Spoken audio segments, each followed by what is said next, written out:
Ayan, hello, what's up po? What's up po ulit mga backyard? So, ito ngayon tayo sa ating experience na naman sa ating pag-aalaga ng RTL. Ayan, so, ngayong mainit na panahon, napansin namin na medyo marami yung small namin and medium, yan. Nung last few days ng harvest namin, yan, yun yung maraming mga na-harvest namin this week, past few days. Ayan. So, ayan na, lunchtime na nila ngayon. Kumakain na sila. At the same time, ito na yung harvest natin. Lima silang kulang. So, nakakahabol na rin yung almost 6 trays kami per day. So, baka may lumabas pa yan, pero mga ilan-ilan na lang.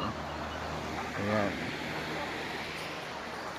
So, ito mga kulang pa, mga natira. Ayan, kukumpletuhin pa for the trays. Ayan. So, if ever may mga order tayo, ayan. Lagay din kami ng mga ano dito. Para madaling tandaan yung mga timbang. Ayan, so yun lang, share ko lang din ngayong tag-init, panatili nating may tubig ang ating mga manok. So yun yung napansin ko, dapat may tubig sila. Kasi marami rin nagsasabi ng mga nag-aalaga din ng RTL na yung dapat meron din silang dapat lagi may tubig. So kami, bukod sa waterer, ayan, gumagana to. Ayan, gumagana yan. Gumagana yan. Tapos ito, meron pa kaming mga nakalagay na tubig din. Ito, pinapilit naming inaayos, pinapagana namin. Sana maayos namin. Ayan. Para lagi may tubig. Kasi pag lagi silang may tubig, mas malakas sila kumain. At the same time, mas maraming itlog. So, yun yung dapat laging may tubig.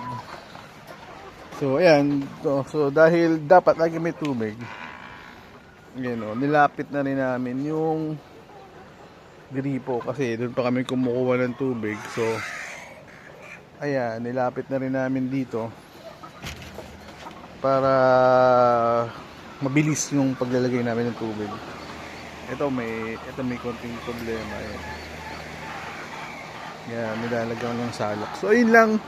So para sa mga kasamahan natin na nag-aalaga ng mga manok, siguraduhin natin laging may laman yung mga waterer natin at gumagana, kasi yan din yung dahilan kung bakit sa pangitlog nila mahina sila umitlog, mahina sila kumain, at baka may chance din sila na magkasakit.